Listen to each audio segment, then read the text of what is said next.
Episode 4 वो बूढ़ा जो कभी हारा नहीं। अमित सुरो पहाड़ों से होकर जा रहा था जब अचानक उसके कदम रुक गए एक संकरे पुल के ठीक सामने। एक बूढ़ा आदमी रास्ते के बीचों बीच पद्मासन में बैठा था और रास्ता पूरी तरह रोक रखा था। हाँ? सुनिए बाबा, आप रास्ता भटक गए क्या? इतनी रात को यहाँ क्या कर रहे हो? कुछ मदद चाहिए क्या?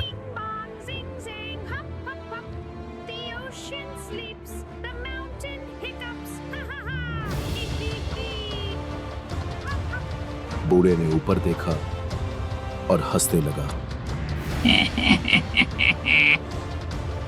मदद मुझे? नहीं, लगता है मैं तुम्हारी मदद करूंगा। मेरे पास टाइम नहीं है, प्लीज हटो, मुझे पुल पार करना है, बहुत जरूरी काम है। जरूरी? हाँ तो सुनो योद्धा, एक सौदा करते हैं। अगर तुम मुझे एक पल के लिए भी हिला सको तो रास्ता तुम्हारा। बूढ़ा मुस्कुराया और थोड़ा आगे झुक गया। चलो दिखाओ अपनी पूरी ताकत। नहीं, मैं किसी बूढ़े को नहीं मार सकता, बस रास्ता छोड़ दो प्लीज। बूढ़े ने सिर टेढ़ा किया और अजीब सी धुन गुनगुनाने लगा। फिर सीटी बजाई, फिर हंसी, फिर बेहुदा गाना, तेज और बेसुरा।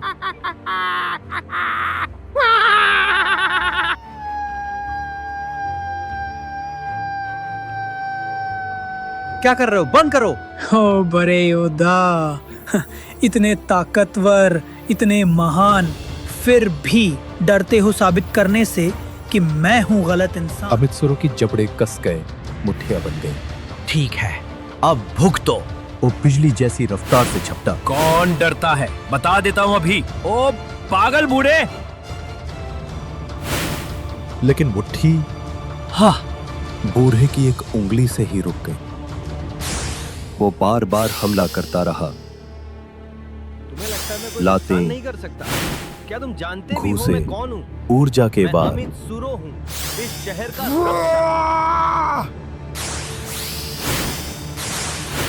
लेकिन बूढ़ा वहीं बैठा रहा, हल्के से हंसता हुआ। उसका शरीर टस से मस नहीं हुआ। बस इतना ही योद्धा? मुझ पर तो हवा भी तुमसे ज्यादा असर करती है। बूढ़े की बात ने अमित सुरो की अहंकार को जला दिया। अच्छा, तुम्हें मेरी पूरी ताकत चाहिए तो ले लो, यही है।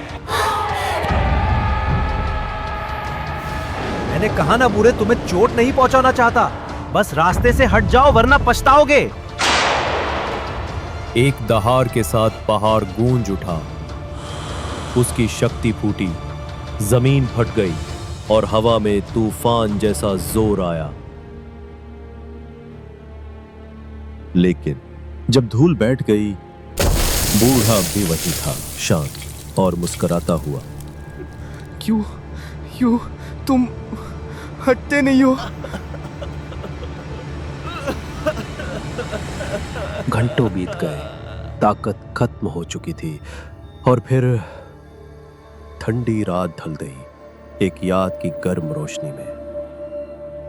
उसे याद आया वो आग के पास बैठा था और सामने दादाजी थे। दादाजी के हाथ में थी पुरानी भगवत गीता, जिसके पन्ने सालों की पढ़ाई से घिस चुके थे। अमित सुरो, जानते हो मैं ये किताब बार बार क्यों पढ़ता हूँ? क्योंकि ये सिखाती है कैसे शांत रहना है जब दुनिया बोझ जैसी लगे। जब आपको गुस्सा आए तब भी दादाजी, या जब आप दुखी हों? हाँ मेरे बेटे, तब भी। इसीलिए तो ये शब्द इतने अनमोल हैं। चलो एक श्लोक सुनाता हूँ तुम्हें।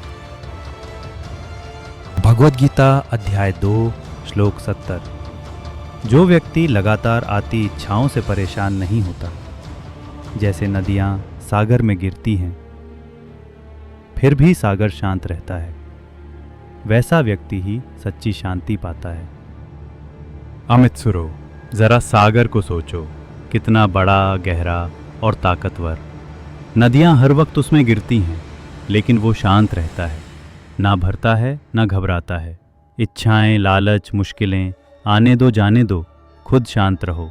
बस वही होती है असली ताकत। उस याद की गर्मी उसे घेरने लगी। धड़कन धीरे हो गई, गुस्सा उतर गया। वो बस खड़ा रहा, शांत, स्थिर, सांस लेता हुआ। बूढ़ा पास आया, उसका चेहरा देखा, फिर हंसते हुए चिढ़ाने लगा, लेकिन अमित्सुरो की नजरें शांत रहीं। आखिरकार समझ गए, शांति ही तुम्हारा सबसे बड़ा हथियार है बच्चे। और इतना कहकर बूढ़ा रात की हवा में गायब हो गया। ताकत लगातार वार करने में नहीं है, बल्कि उन्हें चुपचाप सह लेने में है। सागर नदियों पर गुस्सा नहीं करता, उन्हें आने जाने देता है, फिर भी पूरा रहता है। वैसे ही योद्धा का दिल भी अडोल होना चाहिए।